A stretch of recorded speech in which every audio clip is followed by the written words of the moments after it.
എന്തിനാടി ആ പാവത്തിനോട് ഇങ്ങനെ ചെയ്തത്? അവരെന്ത് ദ്രോഹമാണ് നിന്നോട് ചെയ്തത്? നീ ചെന്ന് കയറുന്നിടം മുടിയും. അങ്ങനൊരു ദോഷമുണ്ട് നിനക്ക്. എങ്ങനെ കഴിഞ്ഞിരുന്ന ആളാ സിദ്ധു. ഇപ്പൊ കണ്ടില്ലേ പോലീസ് ജീപ്പിൽ കയറി പോയത്.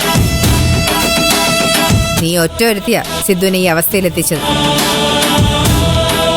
വലിയ ഉയരത്തിലെത്തേണ്ട ഒരാളെ കൊലപാതകയാക്കി മാറ്റി. അല്ല, അതിനും വേണേ ഒരു കഴിവ്. നിന്റെ സാരിത്തുമ്പിലായിരുന്നു സിദ്ധു കിടന്നിരുന്നത്. അതിനുള്ള ശിക്ഷ കിട്ടി. കിട്ടേണ്ടത് കിട്ടിയപ്പോ മനസ്സിലായി കാണും ഒന്നും വേണ്ടായിരുന്നു. മതി പറഞ്ഞത്. ഞങ്ങൾ ഒരു തെറ്റും ചെയ്തിട്ടില്ല. പൊന്നു മോളെ, അത് ഞങ്ങളുടെ മുമ്പിലല്ല, പോലീസിനോടാ പറയേണ്ടത്. സകല തെളിവും നിങ്ങൾക്കെതിരാ.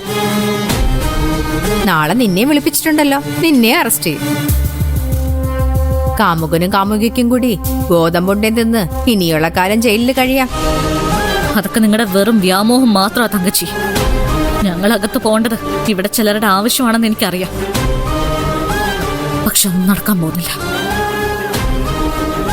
നിങ്ങളടക്കം എല്ലാവർക്കും നിരാശപ്പെടേണ്ടി വരും. സത്യം പുറത്തു വരും. സിദ്ധു പുറത്തിറങ്ങും. നമുക്ക് നോക്കാം ആര് പുറത്തിറങ്ങും, അകത്ത് പോകുന്നു. മതി സന്തോഷിച്ചത്. നിങ്ങൾ ചോദിച്ചല്ലോ എന്തിനാ പ്രഭാവതി അമ്മയും കുട്ടി ഞാൻ അവിടെ പോയെന്ന്.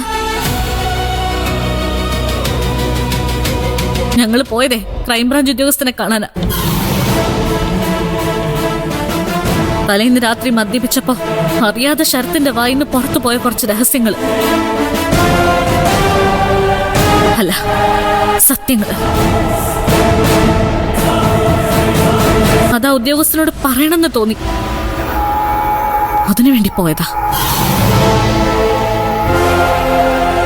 ഇത് നീ ഇപ്പൊ പറയുന്നതല്ലേ? സത്യം എന്താന്ന് ആർക്കറിയാം? തെളിവില്ലാതെ എന്താരോപണം ഉന്നയിച്ചാലും അത് നിലനിൽക്കില്ലെന്നറിയില്ലേ? നീ ഒരു ന്യായീകരണം നടത്തണ്ട, അതുകൊണ്ടൊരു പ്രയോജനവും ഇല്ല.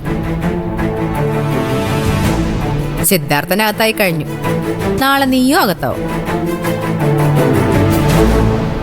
അതോടെ രണ്ടുപേരുടെ ശല്യം അവസാനിക്കും എന്നേക്കുമായിട്ട്.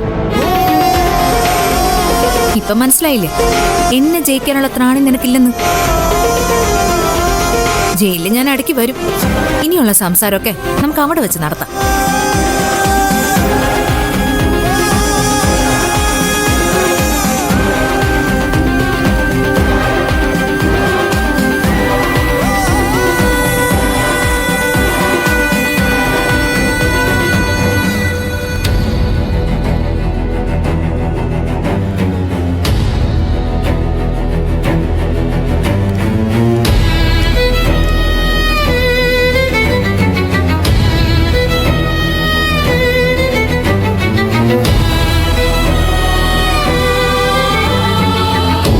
അവളെ കൊണ്ട് വീട്ടിലാക്ക്. നാളെ മുതൽ ജയിലിൽ കിടക്കാനുള്ളതല്ലേ. ഇന്നൊരു ദിവസമെങ്കിലും അവള് വീട്ടിൽ കിടന്ന് ഉറങ്ങട്ടെ. അപ്പൊ തീരുമാനിച്ചോ ജയിലിലാവുമെന്ന്? പിന്നല്ലാതെ. ഇതൊരു ക്ലീൻ കേസല്ലേ ഡോക്ടറെ? എല്ലാ തെളിവും എതിരല്ലേ? ഇനി രക്ഷപ്പെടാൻ പറ്റില്ല. ഇതാണ് പറയുന്നത്, ചേരേണ്ടതേ ചേരാവൂന്ന്. അല്ലെങ്കിൽ ഇങ്ങനെയൊക്കെ സംഭവിക്കും. ഞങ്ങൾ കുറച്ചു പേരോട് ജീവിച്ചിരിപ്പുണ്ട്. ഞങ്ങൾ ഉള്ളിടത്തോളം കാലം സിദ്ധുവിനെയും ദേവികയും തൊടാൻ പോലും ആരെ അനുവദിക്കില്ല. ഇത്തവണ നിങ്ങൾ എന്ത് ചെയ്തിട്ടും കാര്യമില്ല. എലിയെ പിടിക്കാൻ വെച്ച പെട്ടിയില് അവര് വീണു. ഇനി മുക്കിക്കൊല്ലണോ തലക്കടിച്ചു കൊല്ലണോ എന്ന് മാത്രം തീരുമാനിച്ചാൽ മതി. ഡോക്ടറെങ്കിലും സിദ്ധുവിനെ ഒന്ന് ഉപദേശിക്കും. ദേവികയായിട്ടുള്ള കൂട്ട് അവസാനിപ്പിച്ചില്ലെങ്കിൽ ഇനിയും കുരുക്കിലാവും. അതെ, സിദ്ധുവിന്റെ ശാപം ദേവികയല്ല, നീയാ. നീ ആ വീട്ടിൽ നിന്ന് പോയാലേ അവര് ഗതി പിടിക്കും.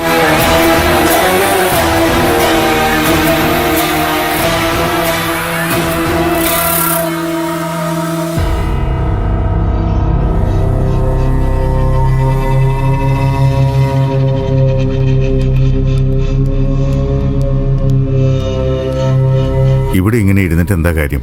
നമുക്ക് വീട്ടിലേക്ക് പോവാം. എനിക്കൊരു സമാധാനമില്ല. സിദ്ധു, അവനെ ഓർത്ത് പേടിക്കണ്ട. ഞാൻ പോകുന്നുണ്ട് സ്റ്റേഷനിലേക്ക്. സിദ്ധുവിനൊന്നും സംഭവിക്കില്ല. സംഭവിക്കാതെ രക്ഷിക്കുന്ന കാര്യം ഞാൻ ഏറ്റു. എന്നാ പിന്നെ ഞാനും വരാം. സ്റ്റേഷനിലേക്കോ? ഏയ്, അതൊന്നും വേണ്ട. എന്തൊക്കെയോ ചില ഗൂഢാലോചനകൾ നടക്കുന്നുണ്ട്. അതിന്റെ ഇരയാ സിദ്ധു. ഇനി ദേവികയും കൂടി അതിൽ ചെന്ന് ചാടിക്കൊടുക്കണ്ട. സിദ്ധുവിനെ രക്ഷിച്ചെടുക്കുന്ന കാര്യം എനിക്ക് വിട്ടേക്ക്.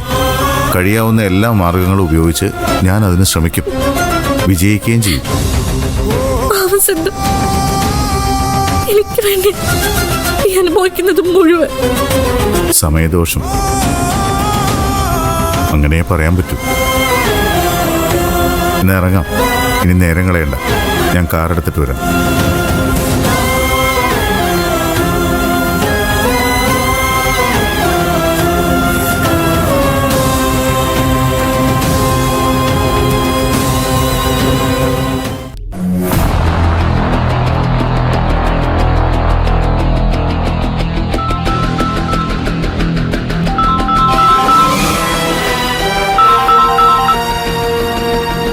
ഹലോ.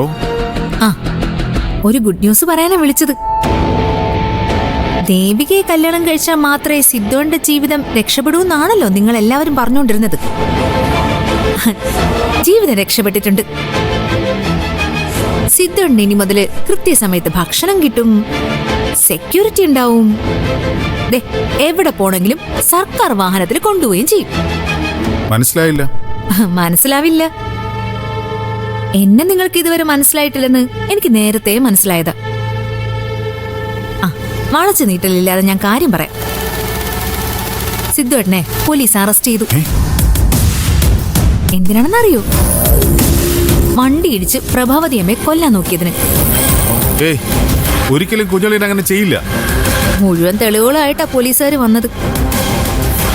CCTV ഫൂട്ടേജ് അടക്കം സകലതും അവരുടെ കയ്യിലുണ്ട്. ഇനിയുള്ള കാലം സിദ്ധുവേട്ടന് ജയിലിൽ കിടക്കാം. എന്നെ കണ്ണീര് കുടിപ്പിച്ചില്ലേ, അതിന് ദൈവം കൊടുത്ത ശിക്ഷയായത്. അനുഭവിക്കട്ടെ. ഇനി എങ്ങനെ ദേവിക കല്യാണം കഴിക്കുമെന്ന് എനിക്കൊന്ന് കാണണം.